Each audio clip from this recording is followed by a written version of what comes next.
إن الحمد لله نحمده ونستعينه ونستغفره ونعوذ بالله من شرور أنفسنا ومن سيئات أعمالنا. إنه من يهدي الله فلا مضل له ومن يضلل فلا هادي له. أشهد أن لا إله إلا الله وحده لا شريك له، وأشهد أن محمدا عبده ورسوله. عباد الله، اتقوا الله تعالى وأطيعوا الله وأطيعوا الرسول وإياكم ومحدثات الأمور، فإن كل محدثة بدعة وكل بدعة ضلالة وكل ضلالة في النار. أما بعد، فموضوع خطبتنا اليوم هو وقفات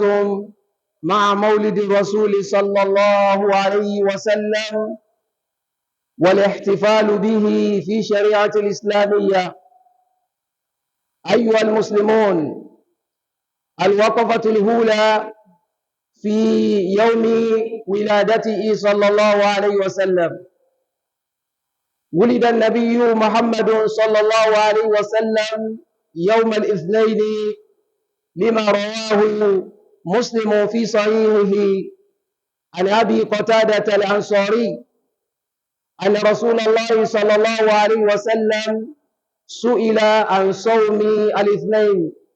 فقال: ذاك يوم الذي ولدت فيه.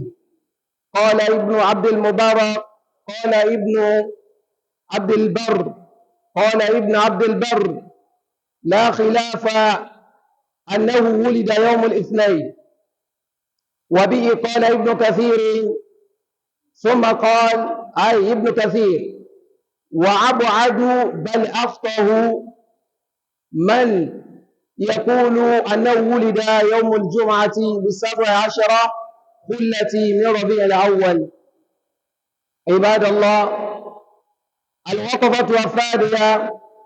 في تاريخ يوم ولادته صلى الله عليه وسلم.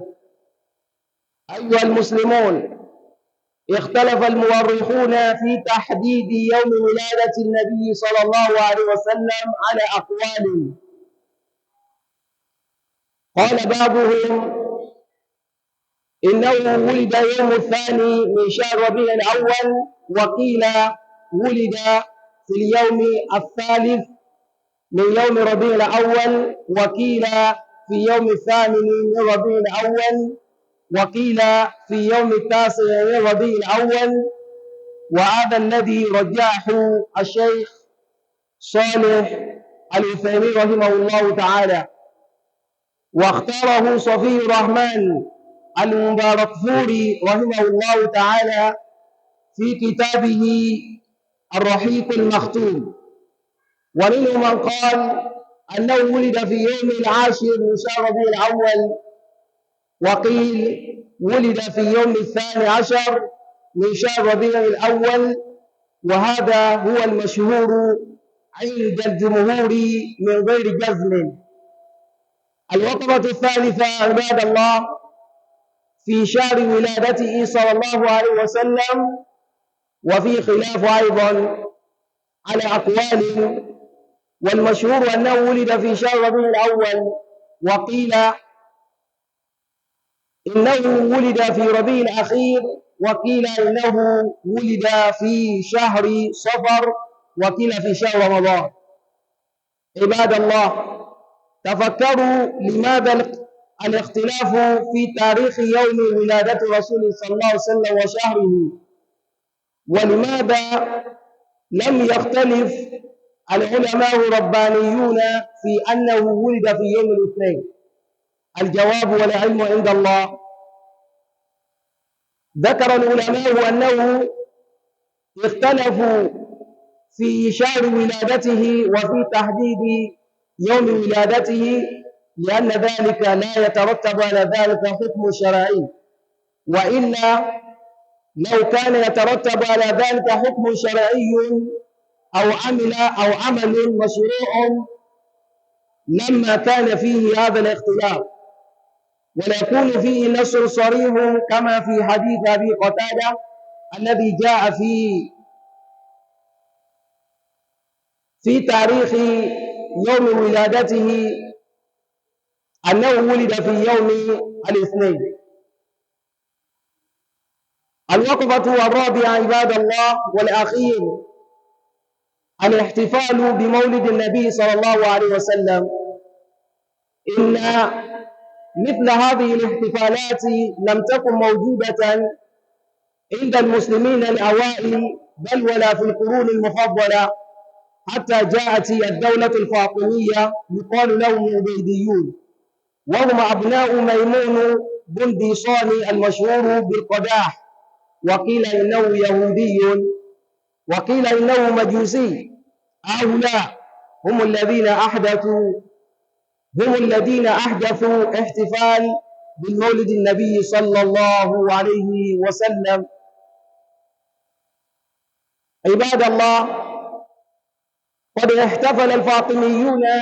بأربعة موالد.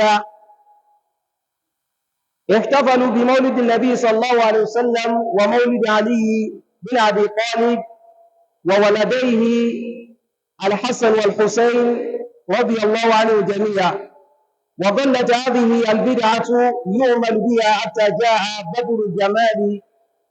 رحمه الله تعالى فألغى هذه البدعة، ثم عادت هذه البدعة مرة أخرى حتى في أيام صلاح الدين الأيوبي رحمه الله تعالى فألغوه أيضا، ولم يخالفه في ذلك إلا الملك المظفر هو الذي جدد هذه البدعة حتى كما ترونه هكذا. أسأل الله سبحانه وتعالى أن يرزقنا اتباع النبي صلى الله عليه وسلم، وأن يحذرنا من إحداث في دين الله سبحانه وتعالى،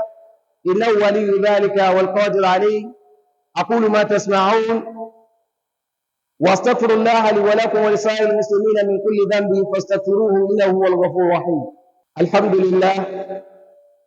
وأشهد أن لا إله إلا الله وحده لا شريك له، وأشهد أن محمدا عبده ورسوله صلى الله عليه وعلى آله وأصحابه أجمعين. أدوكم ولو الله سبحانه وتعالى أترى كتوقفوا نبوة محمد صلى الله عليه وآله وسلم. أبدا الله سبحانه وتعالى وما سألكم كتوقف فو عوارى للنبي أتي صحابة فلما سأكني كوكوانا وما أتيوك يقول النبي صلى الله عليه وسلم. ní òní tí ń ṣe ọjọ́ kejì nínú oṣù Rabi'ul Awwal tí hijira Ànábì Muhammad sallallahu alaihi wasallam tó di 1445 tó ṣe dédé oṣù ojú ayé tí ń jẹ́ 22 nínú oṣù September ní 2023. èyí tí ó máa jẹ́ ìrántí Ọlọ́run Ọba Allah fún wa, òun náà ni àwọn akókó ọ̀rọ̀ eléyìí tí ó ní bàtàn pọ̀ mọ́ ọjọ́ bí Ànábì Muhammad sallallahu alayhi wa sallam. Ibadallah, ẹ̀yin ẹrúsìn Allah, ittaqullaha ta'ala wa ati'u Allaha wa rasulahu. ẹ jẹ́ ká ṣàlékún ìpáyà Ọlọ́run Ọba wa, ká dẹ̀ máa gbìyànjú láti máa mójútó àwọn àṣẹ tọ́lọ́run bá pa wá. Gbogbo ntọ́lọ́run bá ní a ṣe ká máa ṣe, gbogbo ntọ́lọ́run bá ní a jìnà sí ká gbìyànjú láti jìnà sí. Bákan náà ká má fọwọ́ tẹ̀tẹ̀rẹ̀ mú àṣẹ tí Ànábì bá pa wá. Wa iyyakum wa muhdathatil umur, wọ́n wá dánwò ilé àti ká jìnà sí ìmá dáadáa dálẹ̀ nínú ẹ̀sìn Ànábì Muhammad sallallahu alaihi wasallam. Bákan náà tá bá dáadáa dálẹ̀, tàbára àwọn èèyàn tí wọ́n dáadáa àbí wọ́n ń ṣe àdáadáalẹ̀ kan, ká má bá wọn kópa níbẹ̀. Nítorí pé gbogbo tí wọ́n pè ní àdáadáalẹ̀ eléyìí tí ò sí àkọọ́lẹ̀ fún nínú tírà Ọlọ́run àti súnà Ànábì Muhammad sallallahu alaihi wasallam, eléyìí ni wọ́n pè ní àdáadáalẹ̀. Àbí gbogbo tá bá rẹ́rí fún Al-Qur'an abárẹ́ rí fún nínú súnà nẹ́bí sallallahu alaihi wasallam àwa ṣe bá nẹ́bí àti ọlọ́run ṣe ní ká ṣe gbogbo orú àwọn ilé ìná pè ní àdáadáalẹ̀ torí tọ́lọ̀n bá ti pa wá láṣẹ pé ká ṣe Ànábì wa Muhammad sallallahu alaihi wasallam yóò dá sí yóò ṣàlàyé bó láti ṣe fún wa ẹni gbogbo ìjọsìn tá bá fẹ́ gbaládá ń bẹ̀ tá fẹ́ fi súnmọ́ Ọlọ́run a gbọ́dọ̀ máa retí ẹ̀rí pé Ọlọ́run pa wá láṣẹ bákan náà Ànábì ṣàlàyé rẹ̀ fún wa bó láti ṣe bákan náà gbogbo tá la fẹ́ máa ṣe yìí a gbọ́dọ̀ rí pé àwọn kan síwájú wa ń bẹ̀ nínú àwọn tó bá Ànábì sallallahu alaihi wasallam lò gbà tó jẹ́ sàhábà alápọ̀nlé kò sí ìjọsìn kan tẹ́yẹ lè fi sọ pé òun fẹ́ fi súnmọ́ Ọlọ́run àyàfi kí àwọn wọ̀nyí ó ti gbáwájú wa níbẹ̀ torí bọ́lọ́wọ́ba Allah bá ń pe olùgbàgbọ́ òdodo ya ayyuhal ladhina amanu àwọn tọ́lọ ń kọ́kọ́ ń pe àwọn yìí ni gbogbo tí wọ́n bá wá ṣe tán bá wà lórí ẹ̀ láàmà pè lẹ́sìn ẹni tí táwọn yẹn bá ń bàbàrà táwá rí pé àwọn wọ̀nyí ò ṣe táwọn kan wá dìde lónìí wọ́n láwọn fẹ́ máa ṣe pẹ̀lú pàpẹ̀mára páwọn nífẹ̀ẹ́ Ànábì Muhammad sallallahu alaihi wasallam a ní ìfẹ́ tẹ́lẹ̀ nísà Ànábì yìí kò tó fi àwọn wọ̀nyí nífẹ̀ẹ́ Ànábì Muhammad sallallahu alaihi wasallam wọ́n fẹ̀mí wọn lẹ̀ fún Ànábì wọ́n fi dúkìá wọn lẹ̀ fún Ànábì ní títorí kíni ní títorí tẹ̀lẹ́tà Ànábì àti ìfẹ́ tọ́ nísà Ànábì sallallahu alaihi wasallam èmi àti yín lóyìn tá ń pàpẹ̀mára ipé bóyá fẹ́ràn Ànábì àbá ń sàpẹ́lẹ̀ Ànábì sallallahu alaihi wasallam èwo la lè rí dáálẹ̀ nínú dúkìá wa nítorí tọ́lọ́wọ́ àbí torí tànẹ́bì sallallahu alaihi wasallam nípa bá ìjàmà ọ̀rọ̀ padà máa wáyé lórí ọ̀rọ̀ alólólùfẹ́ Ànábì ga tọ́láwọ̀ èèyàn ń pàpẹ mara lónìí pé àwa lólólùfẹ́ Ànábì kí wá láàfin mọ̀yàn lólólùfẹ́ Ànábì Ibadallah gẹ́gẹ́ bá ṣe ń sàlàyé lọ ẹ jẹ́ ká gbìyànjú ká jìnà sí gbogbo tí ò bá ti ní ẹ̀rí nínú tírà Ọlọ́run àbí nínú súnà Ànábì sallallahu alaihi wasallam nítorí pé lè máa ń pè ní bídà wa kullu bid'atin dalalah gbogbo ta bá ti wá pè ní bídà ànú ní o kò sí ìmọ̀nà níbẹ̀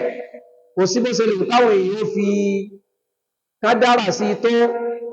wọ́n ní aburú náà láburú ó máa jẹ́ kò sí ro kọta léwu kí a máa pè é wa kullu dalalatin fin nar gbogbo ta bá wá pè lánù ó lè jẹ́ sábàbí tẹ́ yóò fi wọnà Ọlọ́run tá ń sọ yìí ẹlòmí ìwọ̀n Ọlọ́run yóò padà jáde tó bá ń jẹ́ olùgbàgbọ́ òdodo àmọ́ ní bídíà lẹ́rù àbúláwọn ẹ̀ṣẹ̀ kan ó ní lẹ́rù ó wá fi pàdé Ọlọ́run bí Ọlọ́run òforí yẹ irú ẹni yóò tọ́nà Ọlọ́run àwọn tí ó wọ́n náà tí ò ní jáde má òun náà ní àwọn tí wọ́n bá ní Islam tí wọ́n nígbàgbọ́ sí Ọlọ́run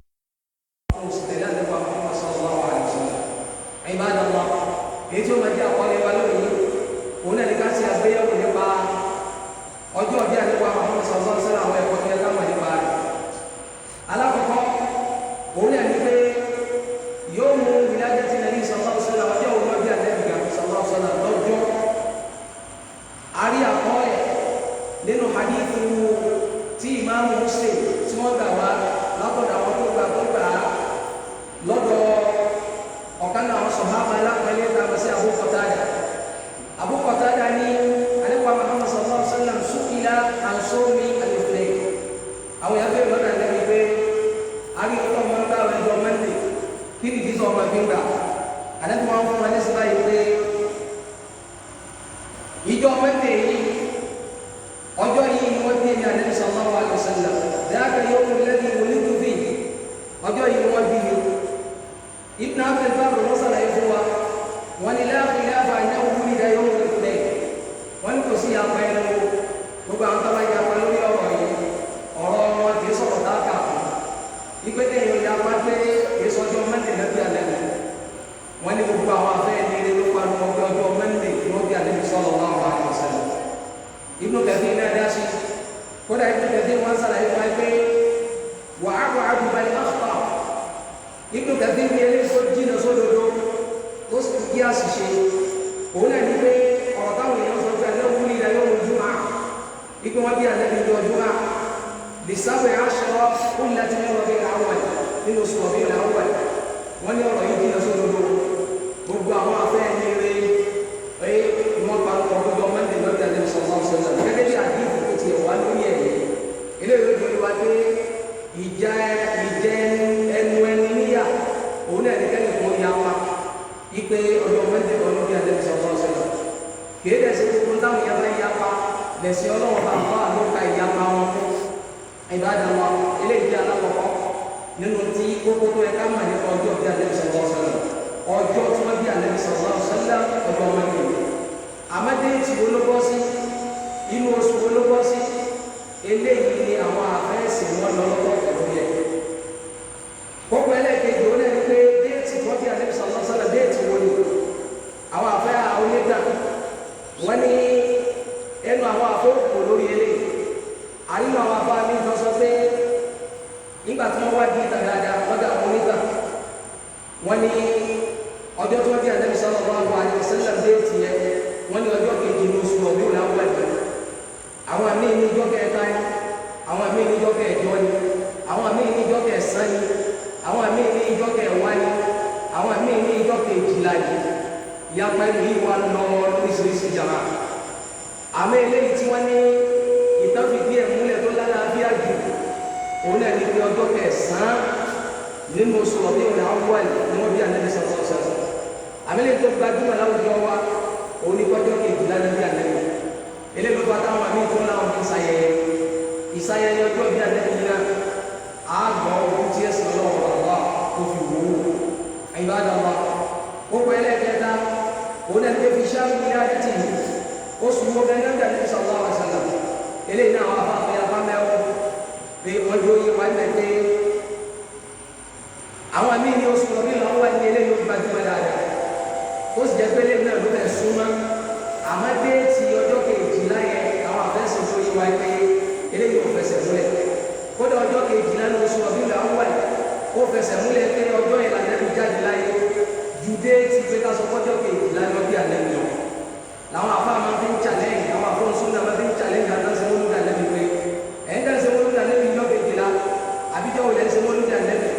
sọ́jọ́ ọbí Ànábì lẹ́sẹ̀ àbájọ́ ọkú Ànábì torí ọjọ́ kejìlá yẹn náà ní oṣù ọ̀bí làwọn àgbẹ̀ àgbà yẹn sókú làwọn àti ṣẹ́ni àbá ṣe ṣe bákan náà tábà ti sọ́jọ́ ọbí Ànábì sẹ́ni ó wà láyé làwọn ṣe fẹ́ gbé fún ni àbí ẹni tó jáde láyé bẹ́ẹ̀dẹ̀ ìdánilẹ́sì ọlọ́ọ̀bà lọ́wọ́ kì í sàṣàṣà wà mùsùlùmí àmọ́ káti ẹ̀wá sọ pé bẹ́ẹ̀dẹ̀ náà káti ẹ̀wá lọ́tọ́ tí àlàyé láwọn ṣe bẹ́ẹ̀dẹ̀ rẹ̀ ní abẹ́ni tó jáde láyé káwọn á ní wọ́n ṣe bẹ́ẹ̀dẹ̀ ìyàgání sẹ́ni bíráìtì dà wọ́n ló wà lọ́sàárẹ̀ sọ́dọ̀ gbọ́dọ̀ lágbàá nípa abẹ́ ìjọba mùsùlùmí wọ́n ní àríwá àwọn afá àwọn ọkọ̀ pé kódà kìí ṣoṣo ọdún lábàá ìnábí Ànábì àwọn mí rọ̀ sí oṣù àfihàn ìbẹ̀ náà àwọn tó sọ tó oṣù sọ́fà ní ìbẹ̀ náà àwọn tó sọ tó oṣù ọ̀pọ̀ rẹ̀ àmọ́ gbogbo eléyìí pátápátá wọn ní kò fẹsẹ̀ múlẹ̀ eléyìí tó ti ẹ̀fẹ́ súnmọ́ dodo náà ní ọbí lábàá ìnábí Ànábì àmọ́ kìí ṣe ọjọ́ kejìlá nínú oṣù kíni nínú oṣù ọdún láwùjọ eléyìí ṣe fọ ọ̀fẹ́ mi eléyìí lọ́sọ̀ tó fẹsẹ̀ múlẹ̀ kọ́nà bá wa kẹwàá bákan náà afá wa Safi Rahman al-Mubarakfuri rahimahullahu ta'ala nínú síra wọn dàgbà sí àwọn ìlú máfúrú wọn ní eléyìí wọ́n sàlẹ́sà tó fẹsẹ̀ múlẹ̀ gẹ́gẹ́ bí àwọn onígbà tó wọ́n ṣe kọ́ ọ́ ibadallah ẹ̀yẹ rusulullah tafakkaru jayyidan ẹ̀jẹ̀ ká gbìyànjú káwọn dáadáa limadha hadhihi al-khilafat kí ló dé tí àwọn afáwọn fi ń ṣe àpẹẹrẹ lórí pé oṣù báyìí náà bí Ànábì àbí dé tí ọjọ́ báyìí náà bí Ànábì àwọn ọmọ sallallahu alaihi wasallam al-jawab wọn ní bákan náà kí ló dé táwọn afáàkó ya pẹ́ẹ́rẹ́ níbi ọjọ́ pé ọjọ́ mẹ́lẹ̀ náà bí Ànábì àmọ́ wọ́n ya pápẹ́ oṣù tí wọ́n bí Ànábì sallallahu alaihi wasallam àti déètì gbogbo sí wọ́n ní ìdájọ́ ọ̀rọ̀ èsì lórí eléyìí wal ilmu inda Allah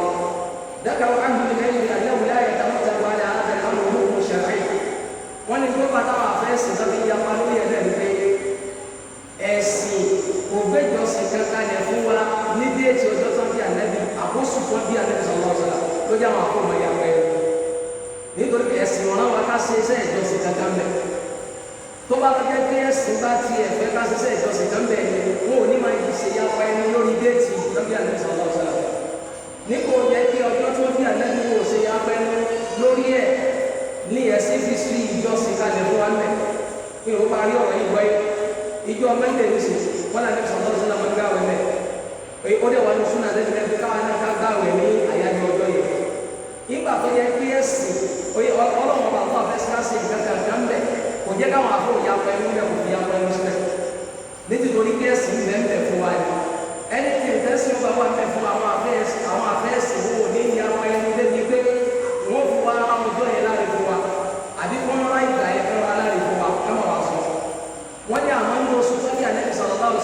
kò sí ìjọsìn kan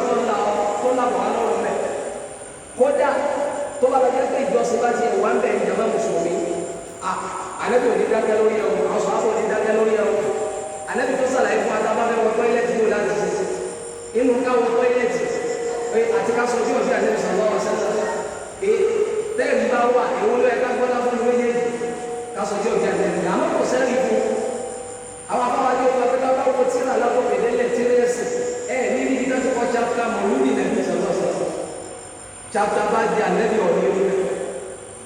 so àmọ́ ọ̀rí chapter kó ló sì wọ tọ́ílẹ̀tì tó bá fẹ́ sùn ọ̀rí rẹ̀ tó bá jẹun tó bá fẹ́ sùn ìyàwó rẹ̀ oríṣiríṣi ànábì sàlàyé rẹ̀ ṣé ká sọ tí ọ̀bí rẹ̀ yóò wá wà ní ẹ̀sìn ànábì wà dàgbé ilé ìsọ̀rọ̀ máa wà ẹ̀sìn àti pé gbogbo àwọn àtàjẹ àwọn àtàfẹ́ràn ànábì wà Muhammad sallallahu alaihi wasallam sáfẹ́ràn ànábì tó bá kiri ní sáfẹ́ràn àwọn bá kiri tó gbáwò ní sáfẹ́ràn àwọn bá kiri tó àlẹ́ yìí nàbí òfin àná nígbà àwọn sọ̀rọ̀ kàkàkàkà tó bá yẹ kó ká sọ tí ọ̀bí ànábì bá fi ẹnu ẹ̀sìn àwọn yìí ló ń gbà wájú mẹ́ gbogbo dáàlà fi súnmọ́ lọ́wọ́ bàbá lónìí àwọn yìí náà lọ́wọ́ síwájú wá mẹ́ tó bá yẹ kó ká sọ tí ọ̀bí ànábì náà bá wà nínú ẹ̀sìn ni àwọn yìí lọ́wọ́ gbà wájú wá mẹ́ ìbádàbọ̀ gbogbo ẹlẹ́gẹ̀ẹ́ta sí ẹlẹ́gẹ̀ẹ́ta sálẹ̀ ìfara òun ẹ̀rọ àdìgbé ìsọjọ́ bí àdéhùn Muhammad sallallahu alaihi wasallam náà ojú ò lẹ̀sìn ọlọ́wọ́ bàbá fún wọn àwọn àbá àdéhùn wa gbé ilé tí ò rújú kọ́nà tó bá lówó ká àwọn àbá àtàgbé parí lónìí ipa wọn wá sí lórí bí àdéhùn sallallahu alaihi wasallam tó bá béèrè lọ́wọ́ wọn mo mọ̀ ẹ́ pé ó ti kò sẹ́yìn kan nínú wọn tí ó wà fọwọ́ báyà tó sọ fún wọn sí lórí báyà yóò máa ń bẹ̀rẹ̀ ní o lè má wọn àdéhùn kan wá pé àdéhùn sallallahu alaihi wasallam sọjú ọ̀dí ara rẹ̀ nítorí pé ń gbá àwẹ̀ lọ́jọ́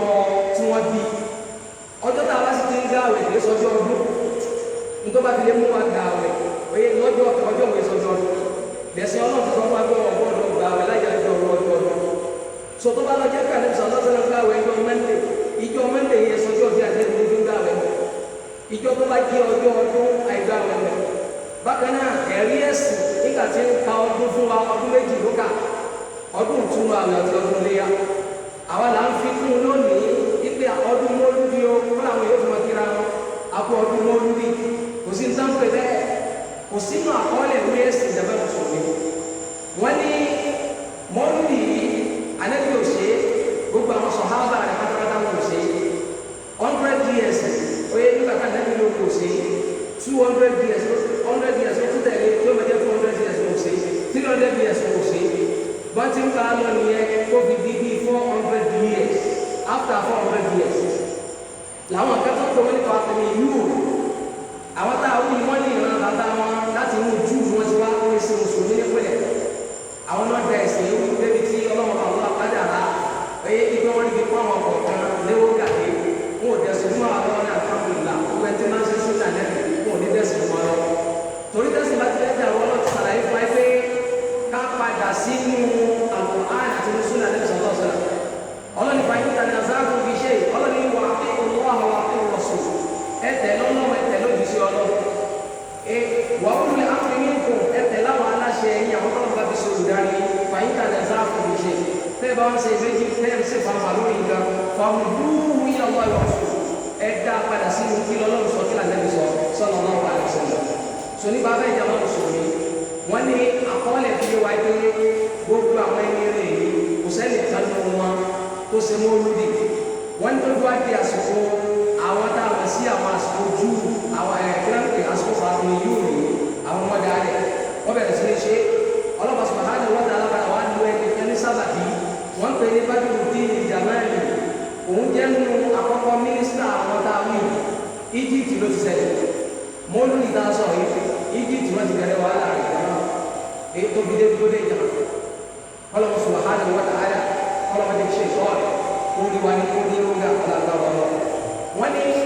arákùnrin tàwa fẹ́ Badruddin Jamali olólùwà ní sábàbí òun jẹ́ mínísítà fún ọba lásìkò báyẹn. mínísítà yìí ló wá ọlọ́run sì ní kó wọ́n kọ́ súnà yìí ó sì jẹ́ ọmọ ogun kan tó lágbára tó lẹ́nu nínú ìlú kódà tó lágbára dé wọ́n ní àsìkò báyẹn Egypt ọ̀rọ̀ alámàrí ayé wọn ń dà ọdún báyẹn arákùnrin náà lọ kó wá ní sáàmù nípa ẹgbẹ́ wáyà gẹ́gẹ́ bí sójà wáyà wà bá wa tún ìlú ṣe ọlọ́pàá lórí sábàbí ó jẹ́ kó lẹ́nu ọ̀rọ̀ tó bá pàṣẹ àṣìṣe olúwa sọ fún gbà gba eré òsínú ẹ̀sìn àti ìsọ̀rọ̀ àwọn àìsàn àwọn òsì káńsù rẹ̀ yẹ wọ́n ní ìgbà tó wá jáde láyé dájọ́ bá sọ àwọn yẹn bá tún gbé padà bí i ẹ̀ńtà bẹ́ẹ̀ fún òsì báyìí wọ́n bá tún gbà fún rẹ̀ pé wọ́n tún bá lọ bẹ́ẹ̀ tí arákùnrin kẹta mọ̀ sí sọ̀dá àwọn òdì rà yìí kí òun náà wá dé ó wá sọ fún ọ̀gá eléyìí tẹ́ ṣe òsínú ẹ̀sìn àti ẹ̀rọ wa bẹ́ẹ̀ sí lọ́wọ́ eléyìí tọ́lá fi sí lọ́wọ́ ọba òun náà tó káńsù rẹ̀ ẹnìkan ní ògbà sí lẹ́nu wọ́n ń pè ní ọba Málíkù àlùmọ́tòfà ọba Málíkù àlùmọ́tòfà rè é òun ló padà wá dá abúlé yẹn lẹ̀ tó fi débi tí ó dé dúró lórí dàgbà òun ní òkú mọ́ láti bẹ̀rẹ̀ sí sórí bàbá ìjọba mùsùlùmí mọ́lú ní nàbí sallallahu alaihi wasallam tó wáyé tó bá wà ní ẹ̀sìn àkọọ́lẹ̀ owó àkọ́jọba bákan náà tí wọ́n ní ìbáwá ní ohun ẹ̀sìn ni ẹ̀sìn ó sàlàyé tó tá a fi ṣe fún wa táwa fẹ́ sọ fún léyà ọjọ́ mẹ́rin làwọn fi ṣe àkọọ́lẹ̀ tó yé wa bẹ́ táwa fẹ́ sọ fún ìtumọ̀ àwẹ̀ pé ẹ̀sìn tó yé wa péjọ bẹ̀rẹ̀ àwọn fi ṣe mọ́ ní ìtọ́ba jẹ́ wá jẹ́ kó wà ní ẹ̀sìn ọjọ́ mélòó láti ṣe jàmá tí mo ní ìbá ti bẹ̀rẹ̀ lọ́dọ̀ àwọn tí wọ́n ń ṣe láti ọjọ́ kejì lásán làwọn ṣe ó dijọ́ tí àwẹ̀ bá kọ̀ la kódà lómi ọ̀dájọ́ mọ́ lórí sí ọ̀nà onímọ̀ tó ń wò rọ́ṣù wọ́n bá rọ́ṣù máa lọ́wọ́ ó ní lọ́jọ́ wọn bá bàjẹ́ wọn lọ́wọ́ tó ẹgbẹ́ wọn níbi bá fẹ́ẹ́ mẹ́sìn náà ló yẹ ká lọ́jọ́ tó àmà fi ṣe bákan náà tí wọ́n níbi bá fẹ́ẹ́ mẹ́sìn ó yẹ kí structure kó láti sí ó wà tá a bá fẹ́ kí ọdún gbogbo wa ti mọ iye rákàtà ń kí àmọ́ iye tẹ̀kìrọ́ọ̀tù tá a ṣe ń bẹ̀ tó bá yẹ kó wọ́n níbi náà bá wà ní ìjọba mùsùlùmí ó yẹ kí lè ní ọ̀gbìn kí ó lápọ̀ọ́lẹ̀ bákan náà mo ní tó bá yẹ kó bá ti wà nínú ẹ̀sìn àsìkò wo láàmà ṣe sálẹ̀ ní àbọ̀sà pé àbóhùn láàmà ṣe ọba tó dá abúrú yìí lẹ̀ pé ó máa ń ná owó lórí mọ́lúbì yẹn irú ilé táwọn ẹgbẹ́ owó jẹ yìí òun máa ń náwó sí tiẹ̀ pé yóò wá náwó owó bàjẹ́ náà lé náà wọ́n wá bẹ̀rẹ̀ láti àsìkò wúrì ó di àlùfájà ní lọ́kejì àsùbá àkókò rẹ̀ ẹ̀wọ̀n sọ̀rọ̀ wọ́n ní owó tí máa ń ná pé ó lé ní 300,000 dinar lásìkò ká ẹ̀wọ̀n sọ̀rọ̀ sọ̀rọ̀ bàbá ẹ̀ tí wọ́n ní bá wọn lẹ́sẹ̀ sóòrùn ní àmà ṣe ní sọ́sàn yìí nígbà wá kéré jù báyìí lọ tá bá ti ṣe lọ́jọ́ kan láàrin ìlú tá bá ti ṣe lọ́sàn-án mọ́lúbí káńsù yẹn lọ́wọ́ oníkàlùkù ló tẹ̀ mọ́ wá dá ti ẹlẹ́ ìfẹ́ sí mọ́lúbí àbá mi ọ̀fẹ́ sí mọ́lúbí àbá rẹ̀ ẹni ó dá mọ́lúbí yìí ní alẹ́ ìjọba táwọn tó bá fẹ́ ṣe mọ́lúbí bá fẹ́ tẹ̀lé yìí ṣe mọ́lúbí ọjọ́ kan ní wọ́n ṣe o yóò ṣe mọ́lúbí àtẹ́bí yóò ṣe mọ́lúbí ti Fátímà yóò ṣe mọ́lúbí ti Àlí yóò ṣe mọ́lúdì Hasan yóò ṣe mọ́lúdì Hussein yóò wá ṣe mọ́lúdì ọba náà wá ṣe mọ́lúdì fún ara rẹ̀ àwọn yẹn ti gbé okó mọ́lúdì àtẹ́lẹ́bá yóò ó ti mọ́lúdì Ṣéhù Tìjàní ó ti di mọ́lúdì Ṣéhù tọ̀dọ̀ wọn tó bá yẹ kó bá wà ní ẹ̀sìn ọlọ́wọ́ ọba àwọn àlè ànẹ́bí nìkan ó ti òun náà láàmú àti ìrántí rẹ̀ lọ́jọ́ yẹ yóò sì ní dẹ́sí ó gbé kalẹ̀ pátá máa fi rántí ẹ̀ á sì ṣe é tán oníkálukú wa á bá kọ́ nílé wa àmọ́ sọ́fíọ̀ dàbí wọ́n lórí ìjàmbá mùsùlùmí ẹ̀dá kan ẹja bẹ́ẹ̀ wọ́n lọ́wọ́ àwọn ọ̀pá gbogbo tá a bá bẹ́ẹ̀ ti súnmọ́ lọ ẹja rẹ̀ nìyí abẹ́rẹ́ ọba sọ̀rọ̀ ayà wọ́n ayá kó wọ́n sáà ṣe àti ìlà fún àdáadáa rẹ̀ gbogbo tá a ṣe lọ́wọ́ wọn dà wá lẹ́nu lórí ẹ̀ abẹ́rẹ́ ọba sọ̀rọ̀ ayà wọ́n ayá kọ́ wọn jà lé nílẹ̀ o èyí tá a ti nílẹ̀ wọn sà sáwájú lórí ẹ̀ wọ́n làǹkà wọn wọn làwọn wọn lọ àwọn tá a ṣe wọn lórí àná wọn làwọn ní fi ànábì kí wọ́n ní wọ́n pèlè pàápàá fi ànábì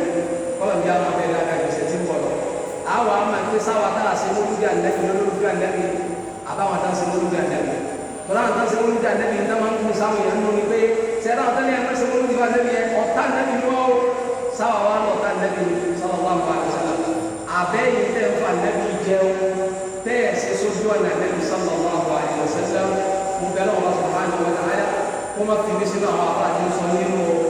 abi Allah subhanahu wa ta'ala qala Allah subhanahu wa ta'ala سوال أبي الله سوال المنيرين وسوال الجنة اللهم أعز الإسلام والمسلمين وأذل الشرك والمشركين ودمر أعداءك أعداء الدين اللهم طهر قلوبنا من النفاق وأعمالنا من الرياء وألسنتنا من الكذب وعيوننا من الخيانة برحمتك يا أرحم الراحمين اللهم انصر السنة في كل مكان اللهم انصر السنة في كل مكان اللهم انصر السنة وأهلها في كل مكان برحمتك يا أرحم الراحمين وصلى الله وسلم وبارك على نبينا محمد وعلى آله وأصحابه أجمعين سبحانك اللهم وبحمدك أشهد أن لا إله